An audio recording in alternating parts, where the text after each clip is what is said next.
వేల కింద వేశారు కమిటీ. కానీ ఎన్డీఎస్ఏ ఇప్పుడు ఉత్తమ్ కుమార్ రెడ్డి నిన్న ప్రెస్ మీట్ పెట్టి ఎన్డీఎస్ఏ ప్రకారం చేయరాదు, చేస్తే గిట్ట బాధ్యత వహిస్తుందో బీఆర్ఎస్ అంటున్నారు. అన్నారం సుందీల్లో రెడీగా లేవు అంటున్నారు. ఎన్డీఎస్ఏ రిపోర్ట్ ఏమైనా ఇచ్చిందో రిపేర్ చేయొద్దని, లేకపోతే ఇప్పుడు రిపేర్లు అయిపోయినాయి. రిపేర్ కాదు, స్టోర్ చేయొద్దు, వాటర్ అయితే పంపులు లిఫ్ట్ చేస్తే ప్రాబ్లం. మీరు రైట్ టు ఇన్ఫర్మేషన్ కింద జీటీవీ నుంచి అడగండి. ఎప్పుడు ఇచ్చిన ఎన్డీఎస్ఏ స్టోర్ చేయొద్దని 3 ఏళ్ల కింద చెప్పారు, 2.5 years కింద చెప్పారు. నాకు ఒళ్ళు మండుతున్నదండి. నేను అక్కడ ఉంటే ఇవాళ రోడ్ల మీదకి వచ్చి ఏం చేసేవాడిని. ఆయన ఏమనుకుంటాను నాకు అర్థమైతే లేదు. కానీ ఒక్కరి స్వార్థం కోసం గులాంగిరి చంద్రబాబు చేయడం కోసం ఇవాళ తెలంగాణ ప్రజల నోట్లో మట్టి కొడతాడా? ఇవాళ ఈ రకమైన ఇబ్బందులకు గురి చేస్తాడా? ఎన్డీఎస్ఏ అనేది బహానా అండి. ఎన్డీఎస్ఏ మన దగ్గర కూడా ఉంది కదా, స్టేట్ డ్యామ్ సేఫ్టీ అథారిటీ. వాళ్ళని నిద్రపోతున్నారా? వాళ్ళు గడ్డి తింటున్నారా?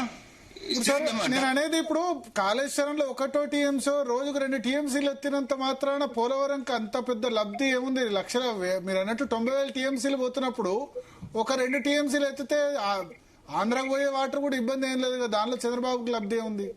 2 TMCలు కదా మాక్సిమం. 90,000 TMCలు ఇప్పుడు పోతున్నాయి ఆల్రెడీ.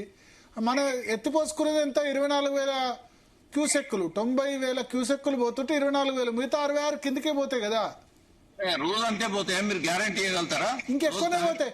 అంటే ఇప్పుడు జూలై, ఆగస్టు, సెప్టెంబర్ అయిన తర్వాత ఇంకా పెరుగుతూనే ఉంటుంది వరద. పెరుగుతుంది. ఒక లైన్ తీసుకున్నది డెల్టా రైతుల కోసం, తెలంగాణను సర్వనాశనం చేయడానికి లైన్ తీసుకున్నది. వాళ్ళు లైన్ తీసుకున్నప్పుడు ఆ లైన్ కట్టుబడి ఉంటారు. వాళ్ళు 1 TMC పోతుందా, 2 TMCలు పోతుందా కాదు. ఇవాళ గోదావరి డెల్టా సౌభాగ్యమే ఇవాళ రేవంత్ రెడ్డి సౌభాగ్యం.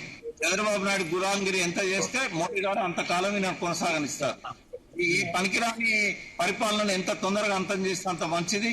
బంగ్లాదేశ్ లాగా, నేపాల్ లాగా ప్రజలు తిరుగుబాటు చేయాల్సిన అవసరం ఉన్నది. అట్లయితేనే మనకు గ్లాస్ మంచినీళ్ళు దొరుకుతాయి, మన పిల్లలకు నీళ్లు తాగేయగలుగుతాం, రైతులకు కూడా పొలాలకు నీళ్లు ఇవ్వగలుగుతాం. ఏ కారణం లేదండి. నేను నీటిపారుదల మీద అవగాహన చెప్తున్నా. అన్నారం సుందీళ్ళకి ఏం కాలేదు, కేవలం పోలవరం పూర్తి కాలేదు కాబట్టి ఆ రిపేర్ చేయరు. ఆ రిపేర్ చేయనంత కాలం డెల్టాకు నీళ్లు ఇస్తూనే ఉంటారు, తెలంగాణ నోట్లో మట్టి కొడుతూనే ఉంటారు భరత్ గారు. Okay okay okay okay so ఇప్పుడు కేటీఆర్ ఒకటి అన్నారు ఏంటంటే, మేము 50,000 మందితో మేము ఆన్ చేస్తాం, మీరు ఆన్ చేయకపోతే. మీ ఉద్దేశంలో ప్రభుత్వం ఈ సీజన్ మొత్తం ఆన్ చేయదా? ఒకవేళ ఆన్ చేయకపోతే ప్రభుత్వానికి లాస్ కదా. మీరు అంటే కనుక రైతుల నుంచి అయినా తాగునీరైనా ఇబ్బంది పడుతుంది కదా. వాళ్ళు మాత్రం ఎందుకు అట్లా అఫోర్డ్ చేస్తారు? నేను సపోర్ట్ చేస్తున్నా. టీఆర్ఎస్ తీసుకున్న నిర్ణయం కరెక్ట్. బీజేపీ కూడా చేయగలపాలి. ప్రజలను పెద్ద ఎత్తున తీసుకుపోవాలి. కన్నపల్లి పంపులు ఆన్ చేయాలి. అన్నారం ఎట్లా పనికొస్తుందో నిరూపించాలి. రేవంత్ రెడ్డి యొక్క నగ్న స్వరూపాన్ని ప్రజల ముందు బట్ట బయలు చేయాల్సిన అవసరం ఈ రాజకీయ పార్టీల మీద ఉంది. ఇవాళ బీజేపీ న్యూట్రల్ గా ఉన్నా, లేకుంటే రేవంత్ రెడ్డి పట్ల సానుభూతిగా ఉన్నా కూడా ఆ పార్టీ మట్టి కొట్టుకపోతుంది. నేను ఉన్నా కాబట్టి చెప్తున్నాను. ఇవాళ మీరు ప్రజల కోసం ఉంటారా, లేకుంటే ఈ చేసే వైపు ఉంటారా? కాంగ్రెస్ నాయకులు, మంత్రులు ఆలోచించాలి. రేవంత్ రెడ్డి డ్రామాలన్నీ ఉత్తమ్ కుమార్ రెడ్డి తెలుసండి, కానీ ఆయన ఏం చేయలేని నిస్సహాయ స్థితిలో ఉన్నాడు. ఆయనకు రిపోర్ట్ చేసిన ఇంజనీర్లు కూడా నాకు చెప్పారు. ఏమనంటే, మేము చెప్పామండి కానీ మంత్రి గారి చేతిలో ఏమున్నదండి, అంతా రేవంత్ రెడ్డి గారు చెప్పినట్టు నడుస్తుంది. భరత్ గారు ఆఫ్ ది రికార్డు చెప్తున్నా, జల సౌదా నిట్ట నిలువుగా చీలిపోయిందండి. ఇంజనీర్లంతా కూడా తెలంగాణ ప్రజలకు కమిట్మెంట్ తో ఉన్నారు. వాళ్ళు ఉద్యమంలో పాల్గొన్న వాళ్ళు ఇంజనీర్లంతా వాళ్ళు ఇది అవమానాన్ని, అన్యాయాన్ని భరించలేకపోతున్నారు. వాళ్ళు రెండుగా చీలిపోయారు జల సౌదా ఇంజనీర్లంతా. అంటే అన్నారం సుందీళ్ళు ఎంత మంచిగా ఉంటే ఈ పనికిరావాలంటాడు ఏంది రేవంత్ రెడ్డి? రేవంత్ రెడ్డిని దగ్గర వాళ్ళు అడిగితే నేనేం చేయాలి, ముఖ్యమంత్రి గారికి ఇష్టం లేదు. ఏందండి ఇది? ఉత్తమ్ కుమార్ రెడ్డిని అడుగుతానా? శరత్ గారు చెప్పాలి. శరత్ గారు, నేను పేరు మార్చుకుంటాను, దేశం వదిలిపోతానండి అన్నారం సుందీళ్ళకి ఏమన్నా అయితే.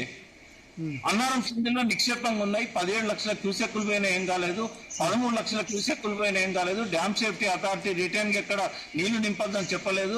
2.5 సంవత్సరాల్లో అన్ని రిపేర్లు జరిగినాయి. ఇది ప్రజలకు తెలియదని చెప్పి డ్రామాలన్నీ కూడా చంద్రబాబు నాయుడు కలగంటున్నాడు. గతంలో నీళ్ల గురించి తెలంగాణ ప్రజలకు తెలియదు కాబట్టి 57 ఏళ్ళు ఒక బ్యారేజ్ కట్టకుండా దోసుకపోయిన నీళ్ళన్నీ కూడా ఇవాళ కూడా అదే కథలు మొదలు చేయాలనుకుంటే నడవదు. నేను ప్రజలను వార్నింగ్ చేస్తున్నా. ఇవాళ కనుక తిరగబడపోతే, మీరు కన్నెపల్లికి పోయి నీళ్లు ఇప్పకపోతే ఇవాళ మన ప్రజలు అరిగోస పడతారు. శరత్ గారికి నీళ్లు ఉండవు, జీటీవీకి నీళ్లు ఉండవు. హైదరాబాద్ సిటీలో ఒక్క చుక్క మంచినీళ్ళు కూడా దొరకని పరిస్థితి ఉన్నది. బోర్లు ఇప్పటికే ఎండిపోయినాయి. ఇది చాలా చాలా సీరియస్ అంశం అండి. ఒక్క వ్యక్తి తన స్వార్థం కోసం తెలంగాణను బలి చేస్తానంటే తెలంగాణ ప్రజలు చూస్తూ ఊరుకుంటే ఇక మేము సిగ్గుపడాల్సి వస్తుంది. ఇటువంటి వాళ్ళ కోసమో తెలంగాణ తెచ్చిందని.